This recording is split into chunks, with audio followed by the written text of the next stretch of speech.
قرآن مجید فرقان حمید میں ان کے یقین میں جو خرابی آئی، قرآن اس کو کس طرح بیان کرتا ہے کہ انہوں نے کہا لن تمسنا النار الا ایاما معدودات، کہ ہمیں آگ یعنی جہنم کا عذاب نہیں چھوئے گا مگر گنتی کے چند دن۔ انہوں نے اپنے فلسفے میں یہ مفروضہ قائم کر لیا اور ان کے یقین میں یہ خرابی آ گئی، یہاں تک تو شریعت موسیٰ علیہ السلام کی وجہ سے یہ بات تو ان میں منتقل ہو گئی کہ آخرت پر یقین رکھنا ہے، آخرت واقع ہوگی، اس بات کا یقین تو انہیں آ گیا، لیکن اس یقین میں خرابی اور خلل کیا آیا کہ انہوں نے کہا کہ ٹھیک ہے آخرت آئے گی، ہم مانتے ہیں، جنت بھی ہے، دوزخ بھی ہے، لیکن لن تمسنا النار الا ایاما معدودات، ہمیں آگ نہیں چھوئے گی مگر گنتی کے چند دن۔ انہوں نے کہا کہ ہمارے آبا و اجداد نے موسیٰ علیہ السلام کے زمانے میں 40 دن بچھڑے کی پوجا کی تھی، اور اس کی وجہ سے ساری مذہب یہودیت کے جتنے بھی ماننے والے ہیں تو ان پر صرف 40 دن عذاب ہوگا۔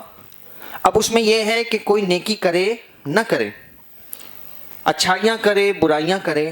ہر صورت میں اسے 40 دن عذاب سہنا ہی سہنا ہے، اور 40 دن کے بعد پھر ہمیشہ ہمیشہ کی راحتیں جنتیں جنتیں۔ یہ تھا عقیدہ میں خلل، یقین میں خلل، کہ یقین تو تھا شریعت اور دین کی وجہ سے انہیں اس کا حصہ تو ملا، لیکن اپنی جانب سے انہوں نے اس میں خلل واقع کر دیا، خرابیاں پیدا کر دیں، اور اپنے اس میں باطل توہمات اور مفسدات کو اس میں شامل کر دیا، جس کے نتائج کیا ہوئے کہ پھر وہ گناہوں پر دلیر ہو گئے۔ جو چاہے کرو 40 دن عذاب ہے، اچھائیاں کرو گے نیکیاں کرو گے تب بھی اتنا ہی عذاب ملنا ہے، برائیاں کرو گے تب بھی اتنا ہی عذاب ملنا ہے، کھلی چھوٹ ہے، جو چاہے کرتے پھرو۔ یہ اس قوم کی بغاوت کی وجوہات میں سب سے بڑی وجہ بنی۔ تو عقیدہ آخرت کی اہمیت ایک تو وہ ہے نا جو ہمیں اسلامیات کی کتاب میں پڑھا دیا جاتا ہے، عقیدہ آخرت پر ہمارا ایمان ہے، صرف وہ سبق کی حد تک نہیں ہے، اگر اس کو روح کے ساتھ سمجھا جائے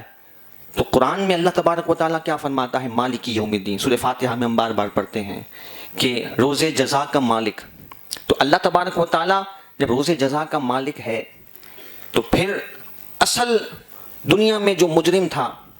ہو سکتا ہے کہ دنیاوی قوانین کی وجہ سے اسے یا تو سزا ملی ہی نہیں، یا ملی تو بہت معمولی ملی،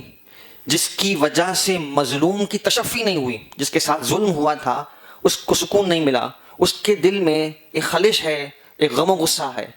لیکن وہ اپنا معاملہ اللہ تبارک و تعالیٰ کے سپرد کرتا ہے۔ تو پھر وہ قیامت میں مالک یوم الدین کی تفسیر کا ظہور ہوگا کہ روز جزا کا مالک، انصاف کا مالک اللہ تبارک و تعالیٰ، دنیا میں جس نے جس پر ظلم کیا ہوگا، دنیاوی عدالتوں یا فیصلوں میں اگرچہ کہیں اس کو راہ فرار مل بھی گئی،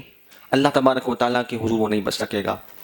اور جو روایات میں ہمیں ملتا ہے کہ ظالم کا گریبان ہوگا اور مظلوم کا ہاتھ ہوگا، اور اللہ تبارک و تعالیٰ کی براہ راست مظلوم کو حمایت حاصل ہوگی۔ تو یہ ہے عقیدہ آخرت کا فلسفہ۔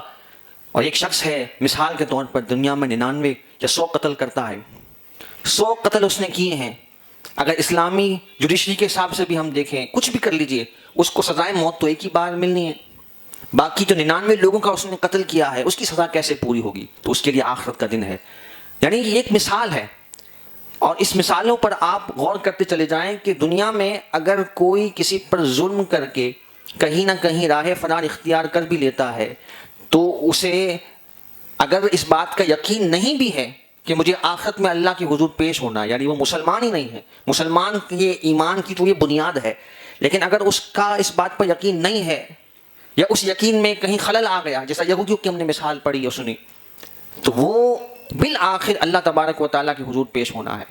میں عرض یہ کر رہا ہوں کہ اس یقین کے فوائد دنیا میں کس طرح ملتے ہیں کہ دنیا میں انسان جرائم کے ارتکاب سے، گناہوں سے، اللہ کی نافرمانی سے اپنے آپ کو اس یقین کی بنا پر ہی محفوظ رکھ سکتا ہے۔